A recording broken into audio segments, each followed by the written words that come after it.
예, 사도 셀바르지 목사님 하신 말씀들이 많이 있는데요. 그 중에 핵심적인 그 단어가 뭔가 하면 준비하라고 하잖아요. 준비하고 정결케 되어라 그러죠.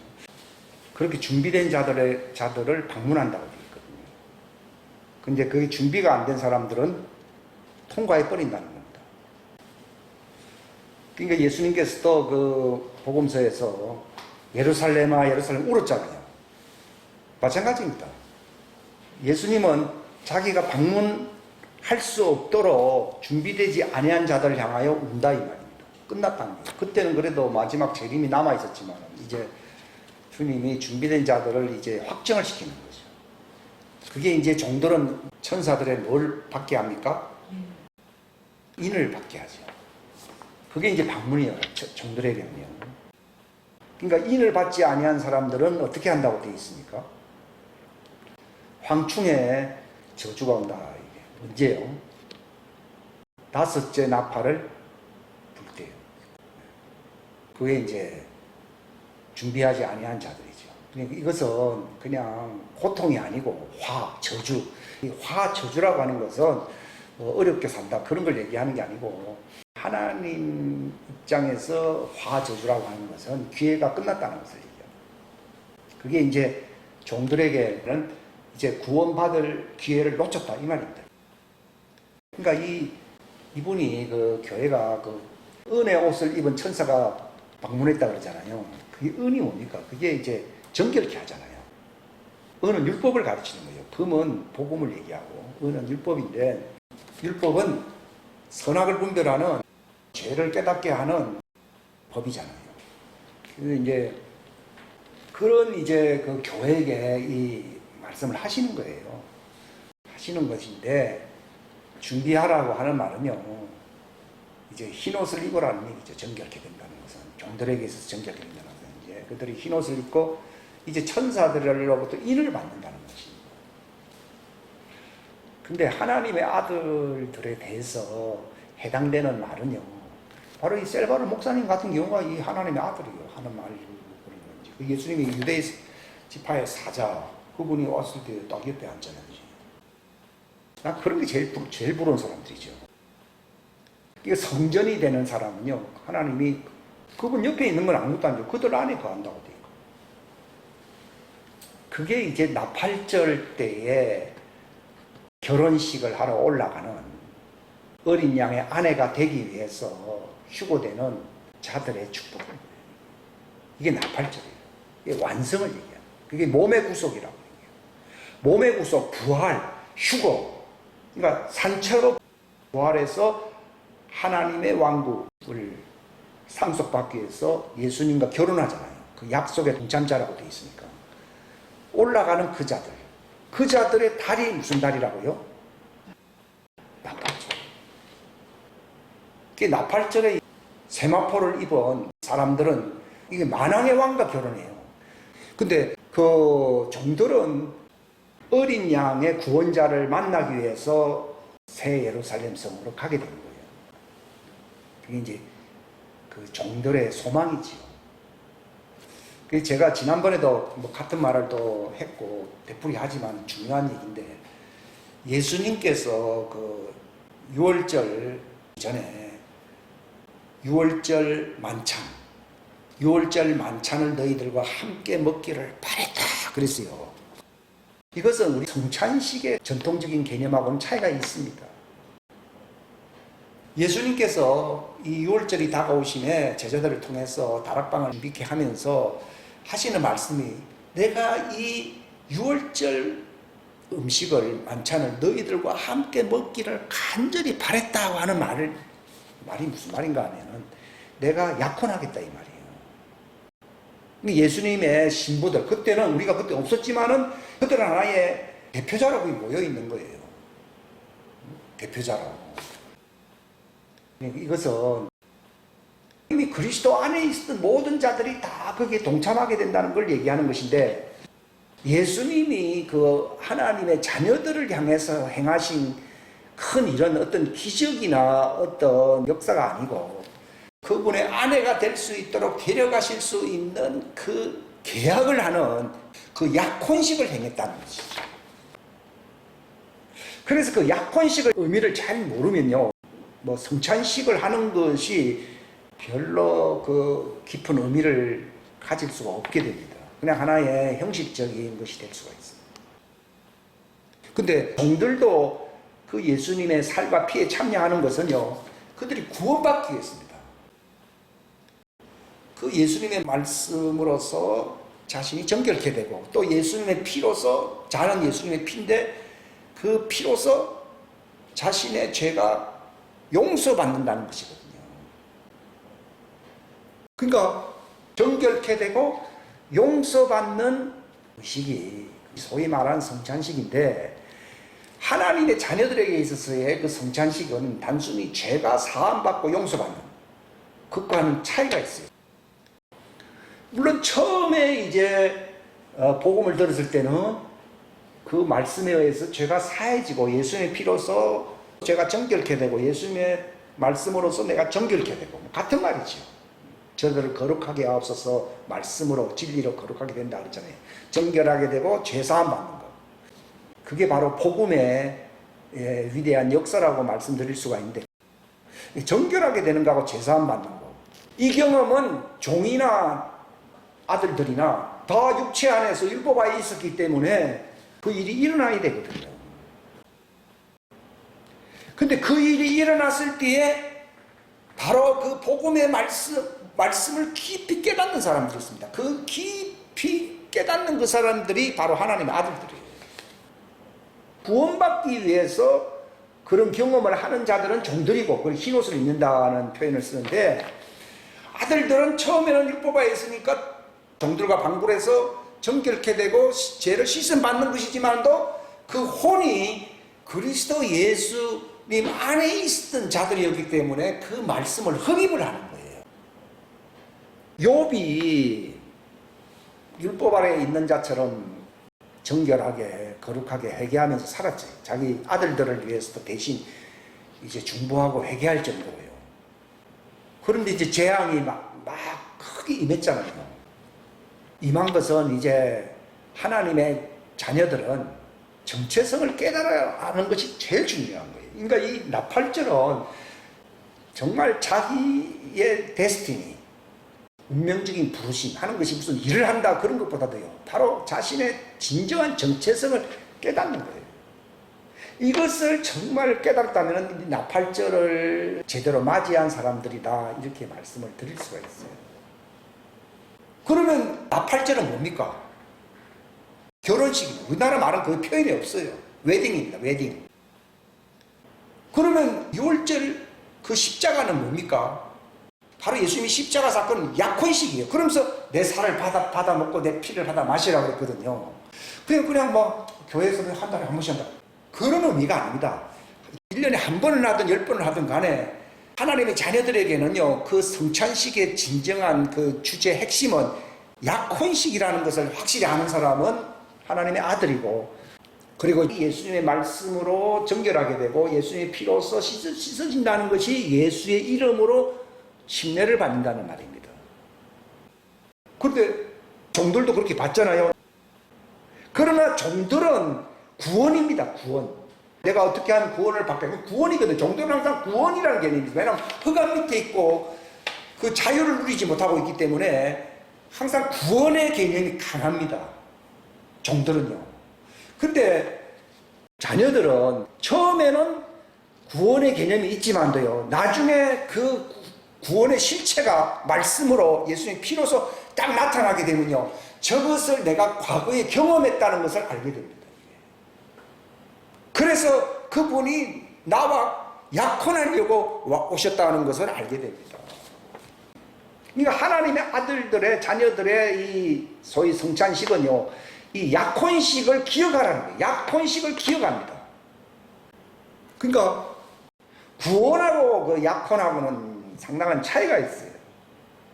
그들도 정혼할 때가 옵니다. 그렇게 정결하게 되면은요, 이제 시온산에서 새 예루살렘에 들어갈 때에 그 왕국과 결혼을 해야 하네요. 뭘로 결혼한다고 되어 있습니까? 그게 바로 종들이 뭘 지켜야 된다고 되어 있습니까? 하나님의 명령과 율법이거든요. 근데 율법만으로는 저들이 그걸 감당을 못합니다. 예수님의 말씀과 예수님의 피가 그들에게 왜 구원이 됩니까? 그들이 지켜야 할 그 율법이 완전하게 되어야 안 돼요. 된다 이 말이에요. 율법의 정죄에서부터 해방되고 율법을 행할 수 있는 그런 존재가 된다 이 말입니다. 그렇기 때문에 예수님의 증언이 뭡니까? 땅에서 증언하는 것이 있으니 물과 피와 성령이다 나오지 않습니까? 그러니까 바로 예수님의 진리의 말씀과 그 새 언약의 말씀, 옛 언약이 아닙니다. 새 언약의 말씀과 예수님의 피로서 그들이 정결하게 되는 것을 침례받는다는 것을 얘기합니다. 침례, 주 예수의 이름으로 침례받는다는 말이 종들에게는 그들의 의복이 흰옷으로 갈아입게 된다는 것입니다. 그러면 그들은 율법의 정죄에서 벗어나서 율법을 행할 수 있는 존재가 돼야 안 돼요. 행하는데 계속적으로 이제 그것을 구해야 됩니다. 그걸 자기를 그 어린 양의 피에 씻어서 자기를 정결케 함으로써 흰옷을 입게 되었다라고 그 요한계시록 7장 후반부에 기록이 되어 있어요. 그 7장에서 이제 그 시작된 것이 그들이 이제 시온성 앞에 섰을 때는 뭐라고 표현되어 있습니까?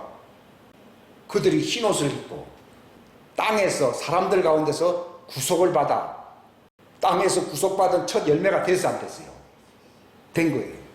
그게 이제 새 예루살렘 성의 하나님의 왕국이잖아요. 들어갈 수 있는 부활체가 되었을 때에 결국은 여호와 하나님과 결혼을 했어야 안 했어요?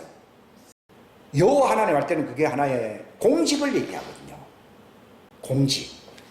결혼하는 거죠. 그게 호세아서 2장에 기록되어 있잖아요. 뭘로 결혼한다고 되어 있습니까? 그 정의와 공의와 두 지표나 또 긍휼과. 그러니까 예수님께서도 그 바리새인들 보고 책망한 것이 뭡니까?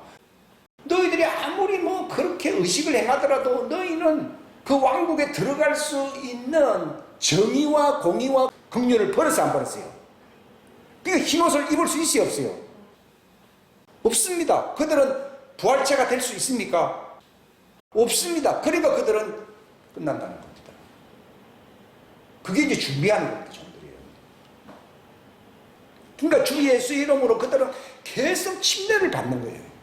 계속 침례를 받고 바로 성찬에 그 참여하는 것도요 계속 씻겨지는 겁니다. 종들은 계속 하여튼 저들은 환난 가운데서 나오는 자들인데 그들은 자기 옷을 어린 양의 피로 씻어서 희게 했다. 이 작업이 계속 진행돼야 됩니다.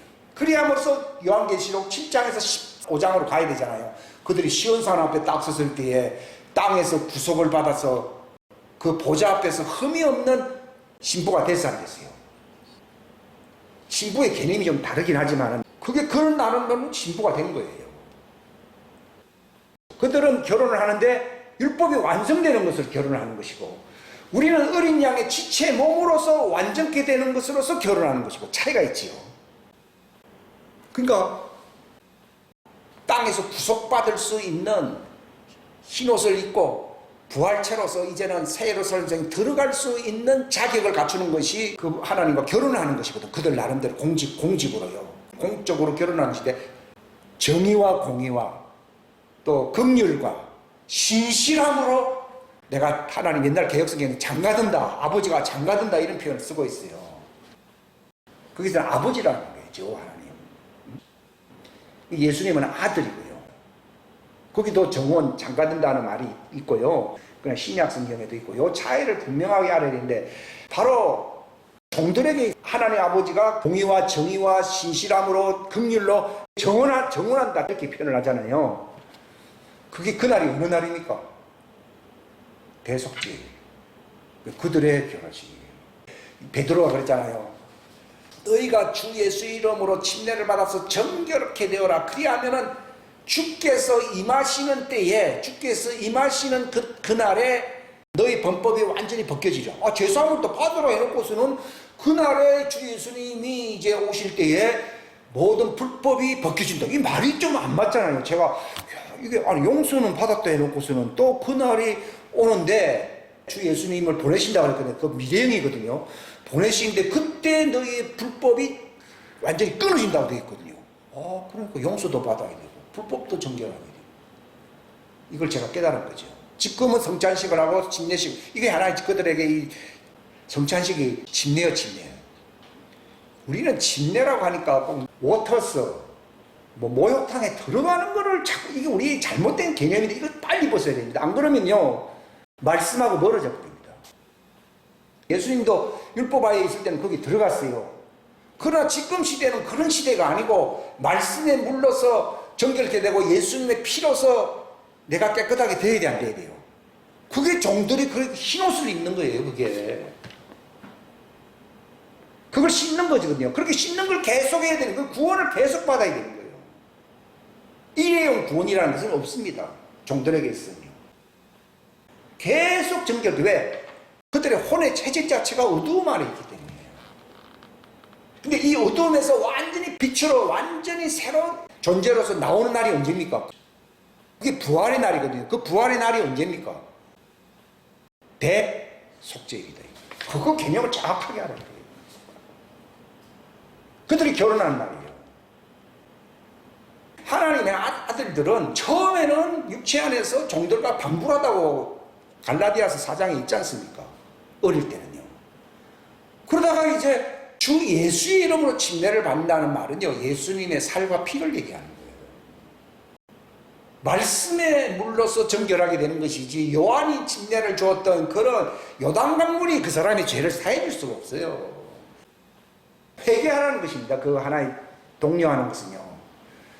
내 뒤에 오시는 분이 있으니 그분은 불이란 말을 쓰잖아요. 저는 옛날에는요, 불이라 그러길래, 이건 특별한 뭐 침례다, 이렇게 생각을 했거든요. 뭐 은사를 받든지. 그게 아니고, 종들이 정결케 되는 침례가 무슨 침례라고요? 불침례예요. 예수님께서 내가 뭘 던지러 왔다고 했어요? 불을 땅에 던지러 왔잖아요. 땅이라는 말이 종들을 얘기하는 거예요. 그렇기 때문에 요한이 증거하기, 내 뒤에 오시는 분 능력이 많은데 그분은 불과 성령 이렇게 섞은 게 아니고, 불로 또한 침례를 주고, 여기서 종들이고, 성령으로 또한 침례를 주고, 누구입니까? 이게 불과 성령 이렇게 섞으면 안 되죠. 짬뽕이 아니라니까요. 이 성경 번역을 그런 식으로 하면 안 됩니다. 편리하게요. 불로 침례를 주는 말은 예수님이 불을 땅에다 던져요. 그러나 하늘에 속한 자에게는 불을 던지는 게 아닙니다. 그들에게는 성령님의 침례를 주는 거예요. 성령님의 침례는 죄를 사하는 침례가 아니에요. 불을 던지는 침례는 죄를 사하고 정결케 해야 해요. 정결케 하는 게 다릅니다. 성령은 하나님의 왕국 언어를 발설하게 하시려고 오시는 거예요. 물론 아들도 처음에는 율법 아래 있었고 죄 아래 있었기 때문에 처음에는 말씀과 피로서 불로서 침례를 받아야 안 받아요? 받지만은 또 그 다음에는 그들이 그분의 말씀의 실체를 알게 됩니다. 알게 됨으로써 뭘 받게 됩니까? 성령님으로 침례를 받습니다. 그러니까 종들은 계속 불이 내려와야 돼, 안 내려와요? 내려와야 돼요. 그 종들이 구원을 받고 천사의 인을 치고 그들이 이제 정의와 공의와 긍휼과 진실함으로 결혼을 하기 위해서는요, 불러서 완전히 엘리야도 제단을 쌓고서는 물을 부었잖아요. 그리고 하나님께 기도하기를, 내가 하나님이 보내신 종이라고 했거든요. 종이라면은, 그리고 하나님이 이 백성을 돌이킬 수 있는 하나님이라고 하면은 내 기도를 응답해 달라고 그랬잖아요. 어떤 기도입니까? 하늘에서 불이 내려와 제단을 핥았어요. 핥았잖아요. 그러니까 예수님이 불을 땅에다, 오늘날 교회가 거의 종들의 교회잖아요. 불 받았느냐 이런 말을 해야 되는 거죠. 그리고 하나님의 자녀라고 하면 뭘 받았느냐고요? 성령을 받았느냐. 불을 받는다는 말을 제가 아까 설명했잖아요. 이것은 구원과 관리, 즉 자격을 갖추는 겁니다. 즉 결혼을 하기 위한 것입니다. 여호와 하나님과 결혼을 하는 겁니다. 즉 하나님의 왕국과 결혼을 하는 겁니다. 공무원이 되는, 왕국의 공무원이 되는 자격이 있습니다. 고관 대작이 될 수 있는. 그러니까 정의와 공의와 긍휼과 신실함, 충성이라고 표현도 하죠. 그 충성이라는 것 자체가 종들의 어떤 자격을 얘기하잖아요. 그러니까 서머나 교회 보고도 그들은 아직도 구원을 못 받았다 이 말이죠. 그게 이제 대속죄를 맞이해야 구원받죠. 대속죄일날 그들이 완전케 돼야 구원을 받는 거거든요. 그러니까 우리를 구원하소서, 맨날 구원인 거예요. 지금도 구원하소서, 다른 사람들이 합니다. 아니 구원 한 번 받으면 되지 왜 자꾸 받으라고? 이 종들은 계속 받아야 돼요. 즉 제사함을 계속 받다가 언제 완전케 되는 것입니까? 대속죄일 날 그들이 완전케 됩니다. 그게 이제 하나님이 장가든다 이렇게 개혁성경 표현을 간단한 표현인데 하나님이 장가든다. 뭘 가지고 장가드냐? 공의와 정의와 긍휼과 진실함으로 장가든다. 그게 구원입니다. 그러니까 계속 구원을 받아야 돼요. 구원을 또 받았고 또 받았고 또 받아야 됩니다. 그 구원의 완전히 언제냐? 이제 부활체가 되는 것이죠. 부활체가 되는 날이 하나님이 장가드는 날입니다. 무엇으로요? 공의와 정의와 긍휼과 신실함으로 장가드리라. 그 예수님께서도 그 사람들에게 율법하에 있는 사람들이에요. 율법에 더 중요한 바 공의와 또 긍휼과 신실함, 또 믿음이라면 신실함이 뜻이거든요.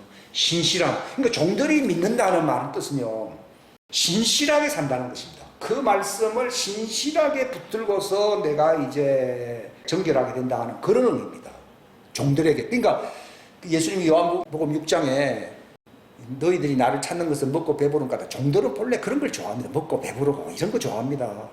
즐기는 거. 그건 다 썩을 양식인데 썩는 양식을 위해서 노동하지 말아라. 그러니까 종들에게 있어서는요, 정의와 공의와 긍휼과 믿음, 신실함 또는 충성이거든요. 우리가 성령의 열매에서도 충성이라는 말을 옛날에 썼잖아요. 그게 원래 믿음, 신실함으로 번역을 다 하는 거예요. 여기에서는 신실함으로 되어 있잖아요. 그 신실함을 갖지 못했다는 그걸로 결혼이 하는데 그 종들이 구원받으면 그 세 가지가 있어야 돼요. 개혁성경에는 의와 인과 신일이 되어 있어요. 아주 표현이 간단합니다. 그게 이제 공의와 정의와 그 사랑이라는 말은 긍휼이에요. 긍휼. 아까 저기 봤잖아요. 그 지옥에 왜 갔습니까? 긍휼이 있었습니까? 증오했습니까? 그겁니다. 바로.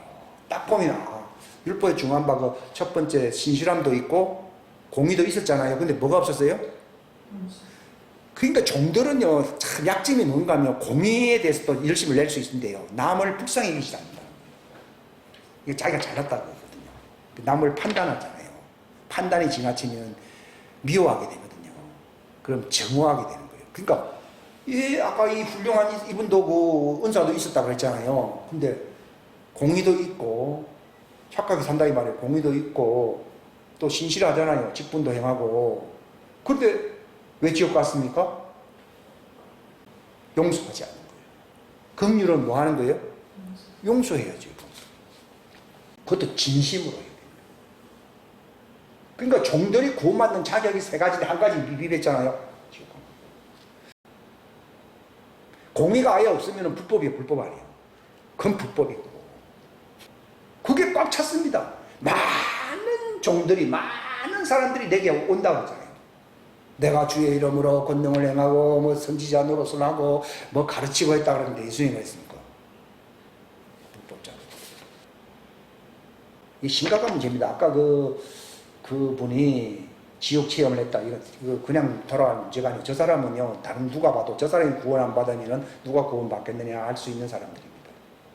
그런데도 이랬는데 과연 종들은 그냥 뭐 이렇게 열심히 교회에서 봉사만 잘하면은, 그리고 헌금만 잘하면 구원받느냐? 아니다. 이 세 가지가 있어요. 세 가지. 의와 인과시. 그게 종들의 구원 자격이에요. 그들이 그것으로서 하나님과 결혼한다. 즉 왕국의 귀족들이 된다.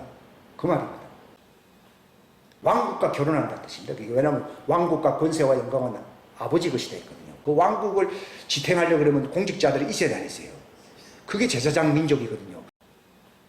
그들을 세우려고 모세를 통해서 시내산으로 데려온 거거든요. 그러니까 나의 법을 의와 인과 신을 얘기하거든요. 이걸 잘 지키면 뭐가 된다고요? 제사장 왕국이 되고, 제사장 왕국이 되면 하나님이 거기에 결혼하려고 내려와야 안 내려와요? 하나님이 결혼하려고 내려온 거예요. 어마어마하잖아요. 근데 거기서 당첨된 사람은 모세였잖아요. 올라갔잖아요. 그죠? 그러니까 여러분들이 구원받는다는 말을 잘 하셔야 됩니다. 그 서문화 교회 보십시오. 서문화 교회가 고난을 많이 받았잖아요. 열흘 동안 너희가 고난을 받으리라 그랬습니다. 그게 이제 나팔절로부터 시작해서 대속죄일까지가 열흘이에요. 열흘 아니에요. 그때가 대환란 기간 아니에요. 기간 맞잖아요. 대속죄일까지. 야곱의 환란의 때잖아요. 나팔절은 시작이고 그날로부터 해서 대속죄일까지가 10월 1일, 10월 10일 열흘간 맞잖아요. 그지? 열흘 동안 환란을 받는다는 말이 우리 뭐 날짜가 뭐 9월 며칠부터 이런 말이 아니고 7년 환란에 참여한다 그 얘기입니다. 거기서 너희가 신실하라 그랬습니다. 그리하면은 구원을 받는다 이거예요. 생명의 면류관이라는 말은 구원받는다는 말입니다.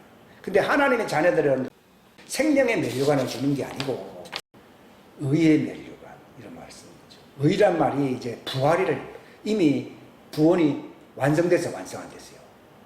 구원이 완성된 자가 의가 있다 그러거든요.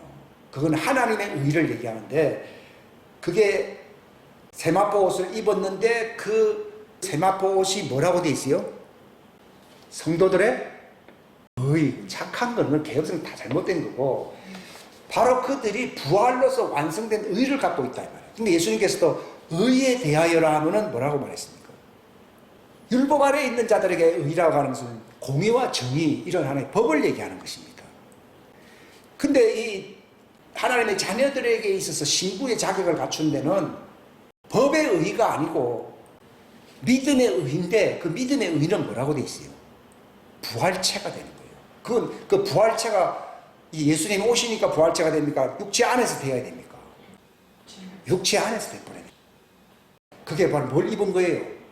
세마포를 입고. 그러니까 제가 세마포를 입는다는 말이 무슨 말이냐면 예수님 오시니까 세마포를 입는 게 아니고 지금 안에 세마포를 입고 있다는 말이 그 세마포가 하나님의 의를 얘기하는 거예요. 그걸 성도들이 입고 있다 해서 성도의 의라고 얘기하는데 그 성도에는 부활체를 얘기하는 거예요. 근데 종들은 육체 안에 있을 때에 부활체가 되어서 안 됐어요.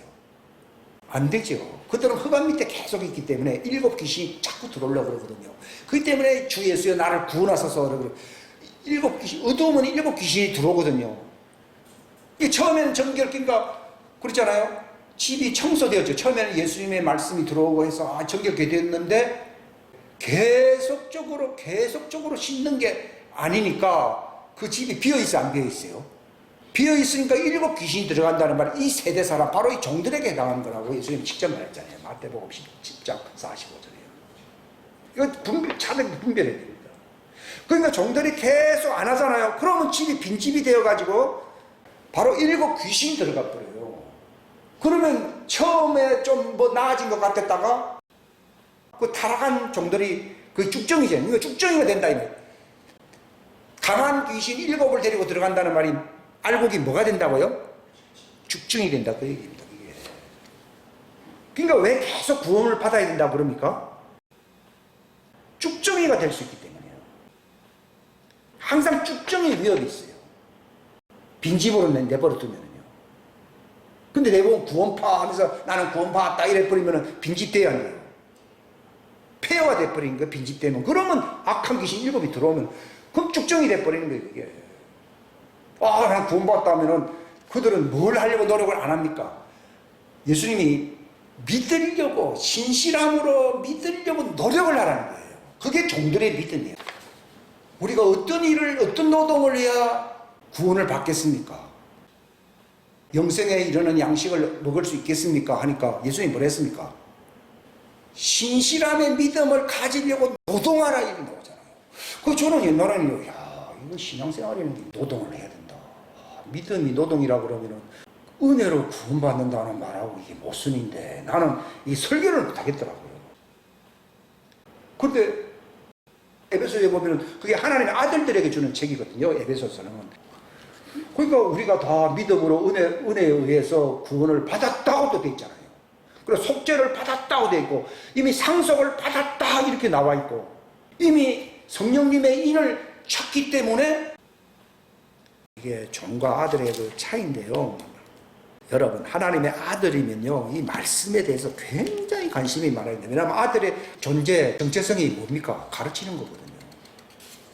종들은 뭡니까? 구원받는 거예요. 그러니까 예수님이 주는 자가 받는 자보다 복이 있다는 말은, 주는 자는, 말씀을 주는 자는 아들이고 말씀을 받는 자는 누구예요? 구원을 받아야 하는 종, 그 말이지. 옛날에는 뭐 구제를 해주는 자가 구제 받는 자본다 이렇게 해석을 했거든요. 그런 뜻이 아니에요. 이거 종들은 가르치는 것이 부끄러운 일이라고 되어 있잖아요. 주는 역할이 아니라는 거예요. 니는 받는 역할이라는 거예요. 여자는 받는 것이고 남자는 주는 것이요. 여자는 밭이라고 했잖아요. 남자는 씨라고 얘기하잖아요. 씨는 말씀이거든요. 여자는 바로 혼의 밭이잖아요. 그러니까 밭인 거예요. 그러니까 남자들의 혼의 특성은요, 말씀의 씨가 있습니다. 그게.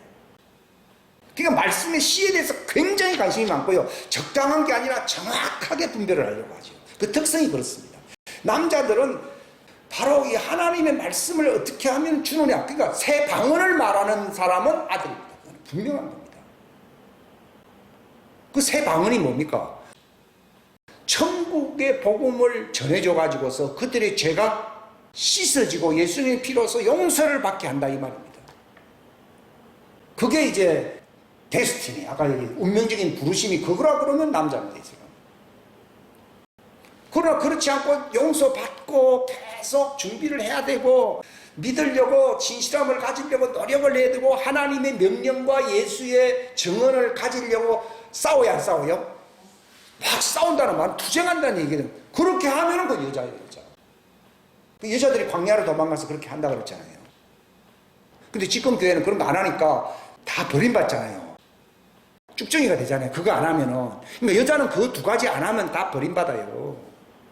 그래서 구원받는 사람이 많지 않다 하고 얼마든지 예상을 할 수가 있고요. 그러니까 서문화 교회가 7년 환란을 통과해요. 통과하는 교회가 여자 교회잖아요. 그러니까 열흘 동안 네가 시험을 받으리라. 그러나 거기서 내가 어떻게 하라고요? 죽기까지 신실하 노동하라네요. 죽기까지라는 말이 그 노동치고 제일 심한 노동이 죽기까지 하는 겁니다. 근데 이게 믿음으로 은혜로, 그는 그리스도 안에서 이미 구원하고 상관없는 자들이었거든요. 그들은 본래 구원받아야 할 대상이 아니에요. 하나님의 아들은 종들을 구원하고 있는 거예요. 예수님이 왜 십자가에 달렸습니까? 많은 사람은 종을 얘기하거든요. 많은 종들을 구원하려고 흘리는 바 나의 피, 새 언약의 피다 이렇게 나오잖아요. 그게 예수님도 구원하려고 온 거예요. 구원하려고. 그래서 나는 이스라엘은 종이잖아요. 이스라엘의 잃어버린 자 외에는 내가 보냄을 받지 않았다고 했잖아요. 그러니까 우리도 이스라엘에 잃어버린 자들이 많이 있는데 그들을 구원하기 위해서 그들을 죄와 사망에서부터 해방시키려고 정결케 해서 흰옷을 입게 해서 시온산에 세워놔야 되거든요.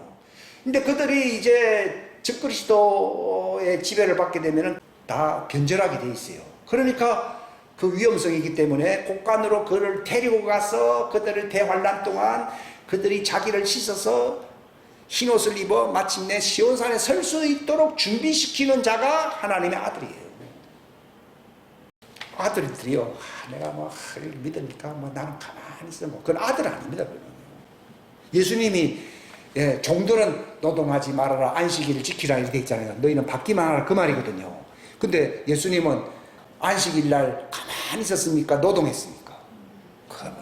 그게 종들이 아니 안식일 날 아무 일도 안, 그렇지, 너희들은 받기만 해야 되니까 그날을 기다려야 돼요, 안 기다려야 돼요? 기다려야 되니까 안식일을 그렇게 지켜야 되니까. 예수님이 오시기 전까지는 그걸 잘 몰랐거든요. 근데 예수님이 오시면서 그 치유사역을 본격적으로 한 날이 어느 날이요?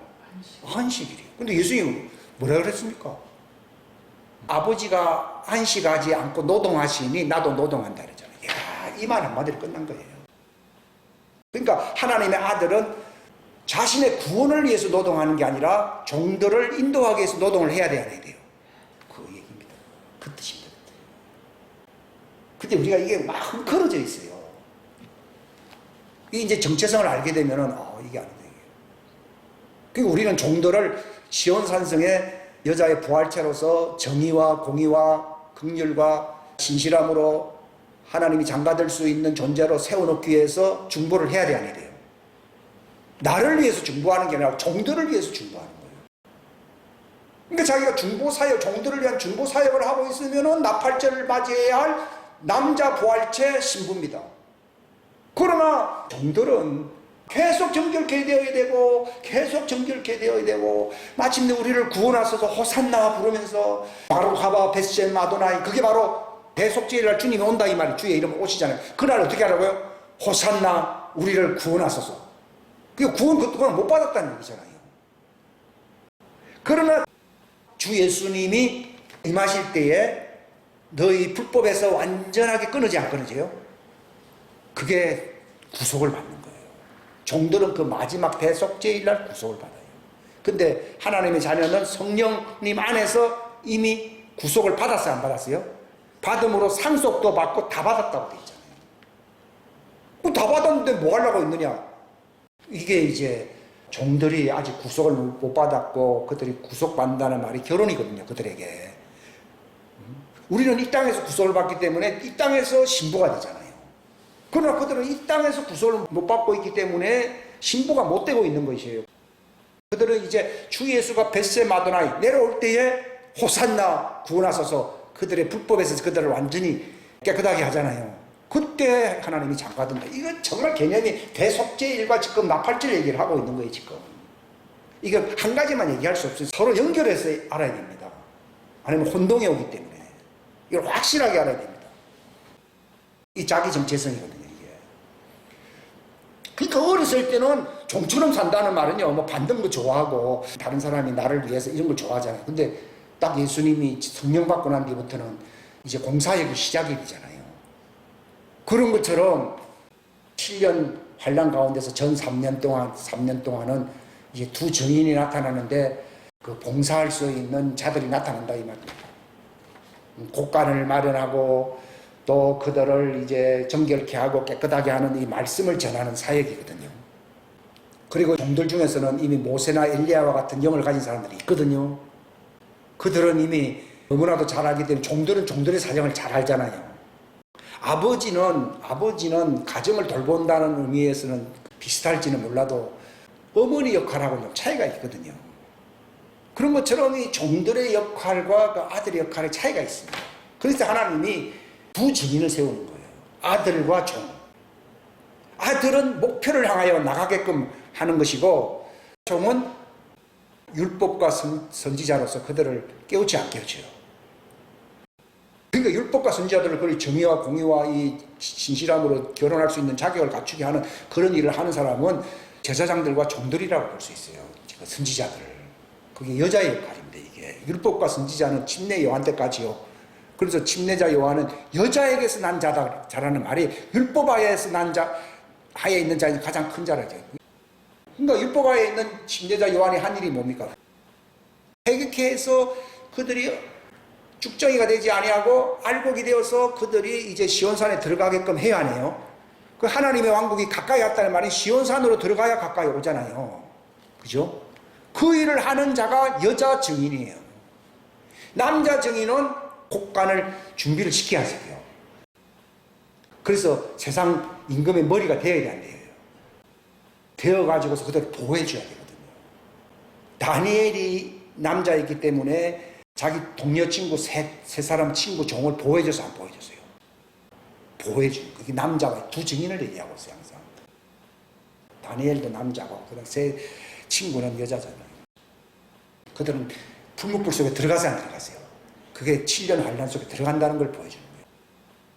그런데 다니엘은 풀무불 속에 안 들어갔잖아요. 그럼 왕궁에 있었고 왕의 꿈을 해몽해서 해몽하는데요.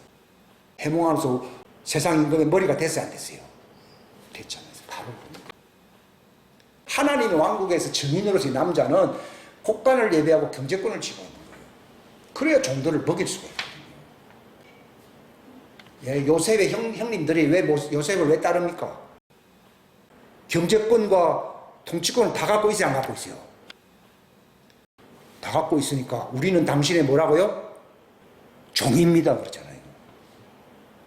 그러니까 가장 노릇을 하려고 그러면 남자들 가장 노릇을 하려면은 자녀들이 존경을 받으려면은 이 보호권과 경제권과 통치권을 갖고 있어야 되거든요. 그러면은 아버지 이랍니다. 근데 오늘날 이제 교회가 그렇지 않다는 것이죠. 이게 회복된다 이 말입니다. 그러니까 종들은 뭐 복음의 하나님의 왕국의 신비를 잘 모릅니다. 그건 율법 체질이지 말씀 체질이 아니거든요. 그러니까 뭐 왕국의 신비를 아는 것이 저들에게 허락된 게 아니에요. 몰라요. 그러나 단순히 그들은 신실함으로 진실함으로 하나님의 충직한 왕국의 종으로서 살려고 노력을 해야 해요. 노동을 한다 이 말입니다. 노동. 근데 하나님의 아들은 이미 말씀 체질 속에서 나왔어요. 그래서 말씀을 금방 합니다. 근데 창세기부터 요한계시까지 성령님이 임하시고 계시를 풀어놓으면요 그냥 다 알게 됩니다. 이게. 지혜와 계시의 영을 받게 돼 있거든요. 그게 이제 성령님을 받는 사람들의 특징이고 생기를 받는 이건 율법의 영이거든요. 생기를 받는 자들은 신실함, 진실함, 충성됨, 또 남을 불쌍히 여기는 거 이제 이런 걸 하려고 노력을 많이 하게 하는 그걸로 인도하는 영이 그 생기입니다. 생기를 풀어놓으니까 그 아담이라는 종이 뭐가 됐다고요? 생혼이 부활체가 됐고 그 당시에는 뭐 육체를 만들었지만도 부활체가 되어가지고 거의 다 반부활체죠. 마치 그 에덴 동산 자체가 반왕국이잖아요. 완전한 왕국은 아니고 가상적인 왕국이 내려왔잖아요. 거기에 자기가 바로 가부활체가 돼가지고 들어가잖아요. 들어갔다가 이제 실패해가지고서는 완전 육체의 사람으로 돌아와야 돌아요. 돌아와서 살지 않습니까? 그러니까 서문화 교회 보고 열흘 동안이라는 말이 대환란을 통과해서 너희가 진실함과 신실함과 정의와 긍휼을 가지라 그 얘기입니다. 이제 흰옷을 입으라는 얘기죠. 그러나 세마포 오는 옷이라는 것은요 성령님으로 창조된 새 사람이라고 하는 그리스도 형상이라고 하는 새 사람의 하나님의 의의 옷을 세마포라 부르는 거예요.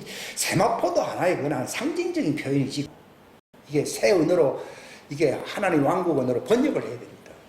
그래서 가르쳐야 되는 거죠. 그러니까 의와 에베소서에 뭐라 되어 있습니까? 의와 참된 거룩함으로 새 사람을 입는다 할 때 그 새 사람이 세마포라는 거죠. 이것은 바로 우리 안에 한 새 사람이라는 부활체가 형성돼서 안 됐어요. 형성된 것이 이걸 입고 있는 거예요. 그러니까 그 예수님이 이 땅에서도 그 사람 안에 거해한 거예요. 거하는 성전이 되는 거예요. 근데 흰옷 입은 사람들은 그게 안 됩니다. 계속 씻어야 된다고 나와 있거든요. 이 관계를 정확하게 알아서 내가 어느 부류에 속해 있는지를 알아야 됩니다. 그러니까 이 관계를요 정확하게 알게 되면은 도저히 내 힘으로는 할 수 없다라고 하는 것이 있어요. 팔자라고 부르는데 그게 이제 흑암 안에서 얽혀 있는 걸 얘기하는 것인데 근데 이게 예수님의 진리를 깨달음으로써 새 사람으로서 내가 충만한 그리스도의 몸이 성전이 돼버리면요 그것이 끊어져 버립니다. 보통 점쟁이들이 그것 갖고서 이제 점을 치거든요. 그래서 사단은 그런 걸 잘 보여주거든요. 옛날에 왕이 점쟁이들을 불러라 그랬잖아요. 그들에게 자문을 받는다는 얘기잖아요. 근데 그 점쟁이들은 도무지 이 요셉을 점을 못 칩니다. 왜냐하면 빛이 빛나고 있기 때문에. 우리가 마지막 때 빛을 발하라는 말이요. 그냥 빛을 발하라니까 빛을 발하는 그게 아니라 세상 임금의 머리가 되어야 되고 세상 임금을 보자 하는 점쟁이들을 완전히 눈을 가려버리는 거죠. 무색해버리거든요.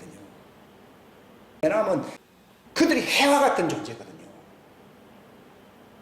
그러니까 요셉의 단이 요셉이 이제 딱 꿈을 꿨는데 단이 쫙 올라오잖아요. 그러니까 옆에 있는 단들이 다 자기에게 절하되이다. 그 다음에는 한 수 더 떠가지고 내 앞에서 해와 달과 별이 절하되고 예수님과 같은 존재가 됐대. 해라고 하는 하나님의 아들들. 해는 하나님의 아들들도 이제 요셉을 존경해야 된다는 걸 얘기하는 것이고 달이라고 하는 것은 선지자를 얘기하는 거예요. 그 다음에 별이라고 하는 것은 제사장들을 얘기하는 종들을 얘기하는 그들이 다 절을 한다 이 말이에요. 그러니까 그 꿈을 얘기했을 때는 요셉의 형들이 죽이려고 했죠.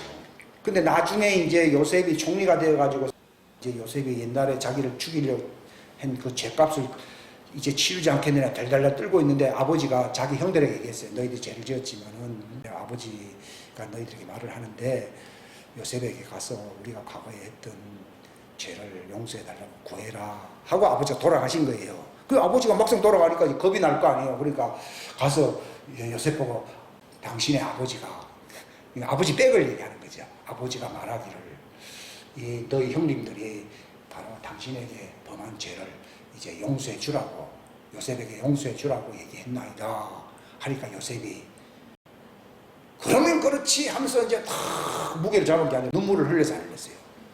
그러니까 이 하나님의 아들들은요, 특징이 뭔가 하면은 용서예요, 용서. 이 종들은 판단, 율법 하에 있으면 뭘 잘한다고요? 판단을 잘하지 용서는 잘 안 합니다. 근데 요셉은 그 말 들으니까 눈물을 흘리잖아요. 내가 당신 애들 용서하지 않는다면 내가 이렇게 하겠느냐고. 심지어는 너희 자녀들을 내가 다 기르겠다고까지 얘기하잖아요. 그러니까 이 보호해주고 가장적인 역할을 해주겠다 그 얘기거든요. 이게 하나님의 아들이에요. 예수님도 내가 처소를 예비하러 그걸 집을 지어주려고 가잖아요. 가고 하늘과 땅의 모든 권세를 너희들에게 세상 임금의 머리가 될 수 있는 권세를 줘야 안 줘요? 이 두 가지가 남자들이 받는 권세예요. 이게.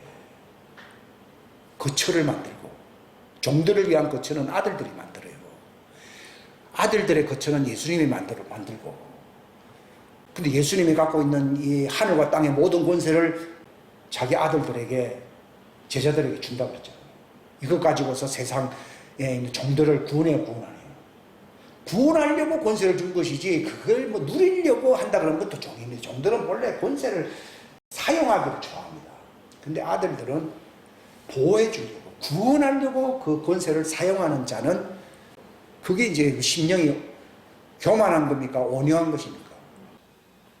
온유한 자는 땅을 기업으로 갖는다고 그러죠. 그리고 막 심판을 합니까? 화해시킵니까? 화평케 하는 자는 뭐라고요? 하나님의 아들이라 일컬음을 받을 것이다. 그게 들어가잖아요. 또 의를 위해서는 예수님처럼 십자가 달리까지 종들에게 죄를 돌리지 아니하고 저들 용서해달라고, 십자가 달리 다 용서해달라고 그러고, 아버지여 아버지여 어찌하여 나를 버리십니까? 의를 위해서 그분이 희생하잖아요. 그 희생하면은 하나님의 아들이라고 불려야 안 불려요? 뭐 말로만 하나님의 아들이라고 하고 그거는 하나님이 안 통합니다. 그 세 가지를 해야 최소한 세 가지를 온유한 자가 되든지 화평케 하는 자가 되든지, 또 그 의를 위해서 십자가에 죽기까지 하는, 의를 위해서 핍박을 받는 자가 되든지, 이게 하나님의 아들이라 불릴 수 있는 자격이에요. 저는 과거에는 이 산상수훈을 나름대로 해석은 했지만 잘 몰랐어요, 솔직히. 근데 복음을 깊이, 말씀을 깊이 알게 되면은, 예수님 왜 이 말씀을 하셨는지 알게 됩니다. 그러니까 이제 하나님의 아들들의 때가 이제 왔어야 했어요. 오는 거예요. 많은 종들이, 많은 피조물들이 하나님의 아들들이 나타나기를 각수고대한다고 나와있었어요. 그러니까 여러분, 이 시편 89편은 하나님의 아들들에 관한 이 말씀들입니다. 여기 보게 되면은 땅의 왕들보다 높게 한다고 하는 말이 있거든요. 이게 땅의 임금들의 머리가 되게 하는 권세를 마지막 때 줍니다. 이게 종들을 14만 4천을 구원할 수 있는 능력을 주겠다는 것을 얘기하는 것이지, 자기 권세를 누리게 하려고 머리가 된다는 얘기가 아닌데, 이 레위기에 이제 이 말씀을 하고 마치겠습니다. 그 레위기 이 말씀이 이게 하나님의 아들들의 어떤 영광인데, 한 단을, 그 단, 내가 그 단을 받도록, 그 단이 뭡니까? 이게 예수님이 하시는 그 일을 할 수 있는 성령 안에서 성령의 처음 익은 열매들이 된 그 수확물을 얘기해요. 성령의 처음 익은 열매는 내가 예수님이 재림해야 되는 게 아니라 여기 육체 안에서 이루어져야 안 이루어져요. 그러니까 한 단을 이렇게 올리는 거죠. 예수님이 부활 승천하실 때는 이미 그분 안에 있었던 자들도 같이 올라간 거예요. 예수님이 내 살을 먹고 내 피를 받아 마시라고 했죠. 나는 그게 뭐 그냥 상징으로 먹고 마시다, 그게 아니라 아까 처음 얘기한 대로 약혼하려고 온 거거든요. 그게 예수님, 이 잔은 내 피고 이 빵은 내 살이다 그랬잖아요. 그게 비유라고 생각을 하기가 쉬운데요, 그걸 먹으니까 예수님 몸 안에서 살과 피가 됐어요, 안 됐어요? 피라는 게 뼈거든, 뼈. 피가 있는 곳이 어디라고요? 그래서 우리는 뭐가 된다고요? 그분의 살과 뼈에 지쳐드리다. 이 말입니다. 그분의 한 말은요, 잔을 먹고 피를 마셨을 때 제자들이 그 예수님의 부활체 속에 들어갔어, 안 들어갔어요? 들어갔어요. 그러니까 예수님이 부활했을 때에 영인 줄 알았는데, 영은 살과 뼈가 없다고 해 있잖아요. 그러나 나에게는 살과 뼈가 있어야 했어요. 있다. 왜 생겼습니까? 약혼했기 때문에. 왜 있다고요? 약혼했기 때문에. 만약 약혼 안 했으면 그 안에 있어요, 없어요? 없어요. 나 그걸 안 하고요. 약혼했다는 증거가 예수님 부활했을 때 살과 뼈가 있어야 안 있어요? 있다. 그리고 그걸 가지고서 하늘에 올라가서 안 올라갔어요? 올라갔다. 하늘에 안침바 된 거예요, 이게. 그러니까 이 땅에서 그분이 육체 안에서 약혼을 했잖아요. 그러니까 우리가 그분 안에서 그 몸의 부활체가 되는 거예요. 이것은 종도라고는 아무 상관이 없거든요. 저는 그 신비가 가장 심각한 신비라고 보고 있어요. 여기 에베소서의 5장 30절에 보면은 우리는 그분의 몸과 그분의 살과 그분의 뼈에 속한 지체들이라 그러면서 이것은 아버지가 어머니를 떠나 자기 아내와 결합하여 그 둘이 육체가 될지인데 이건 하나 비유고 이것은 큰 신비라고 그랬는데 이 신비가 뭐냐? 내가 그리스도 교회에 대해서 말한다고 그러지. 그리스도 교회. 이건 율법의 교회가 아니고 그리스도 교회가 예수님의 부활했을 때 살과 뼈로서 이미 하늘에 올라가서 안 올라갔어요? 올라간 거예요. 그 약혼식을 땅에서 육체 안에서 했기 때문에 우리도 육체 안에서 약혼을 해야 하네요. 하니까 신부가 된 거예요. 육체 안에서 약혼 안 했으면 우리 신부 아니에요. 종도라고는 안 되거든요. 그러니까 땅에서 그들은 육체 안에서 신부가 아니에요. 그들은 부활체가 됐을 때에 신부가 되는 거예요. 이 신비입니다. 이 놀라운 신비입니다. 이게 나팔절과 이 대속죄일과 어떻게 연결되느냐.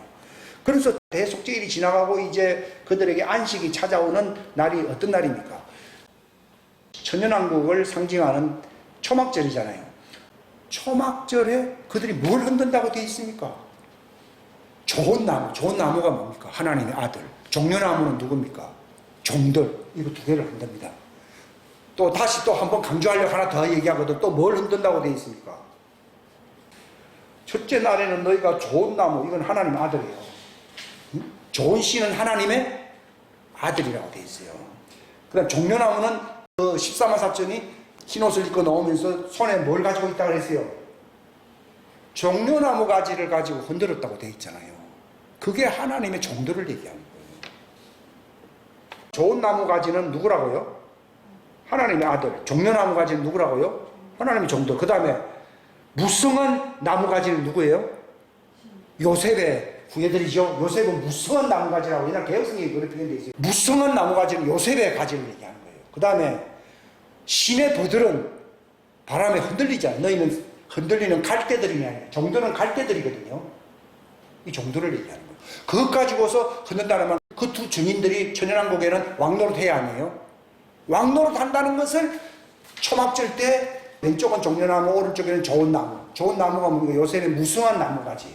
왼쪽은 뭐라고요? 버들나무. 너희는 흔들리는 갈대들이다. 이 말 있잖아요. 그게 종들을 얘기하는 거예요. 기도하겠습니다. 하나님 아버지 감사합니다. 귀한 시간 주셔서 감사합니다. 나팔절을 기대하고 있습니다. 또 대속죄일 종들이 구속받는 영광의 소망의 날이 그들에게 다가오고 있습니다. 또 그 두 증인들이 초막절 때 대천년왕국 때에 이제 왕노릇할 날 종려나무 가지와 좋은 나무 가지 무성한 나무가지와 신의 버들들을 취하여 주 하나님 앞에서 이래 동안 천년 동안 천년왕국이죠. 이래 동안 기뻐할지라고 말했습니다. 주님 감사합니다. 이 절기가 다가오고 있나 자기의 정체성을 분명히 할 수 있도록 도와주시옵소서. 목적을 향하여 주님의 신방을 맞이할 준비를 할 수 있도록 도와주시옵소서. 나팔절 때 신방을 받을 자들이냐 대속죄일날 신방을 받을 자들이냐 그 신방을 받지 아니하는 사람들은 버림받은 자들이라고 말했습니다. 아까 사도 목사님이 얘기했습니다. 그 신방을 지내친 사람들은 버림받은 자, 대속죄일날 구원을 받든지 나팔절날 정말 어린 양의 아내가 되든지, 이것이 이 시리에 걸려있는 이 놀라운 가을절기 추수의 절기의 이 대역사입니다. 놀랄만한 역사인 것입니다. 시대와 기상을 분별하여 자신을 예비할 수 있는 슬기로운 자들이 되게 하여 주시옵소서. 함께하여 주시기를 바라옵고 예수님의 이름 받들어 간절히 기도하옵나이다. 아멘.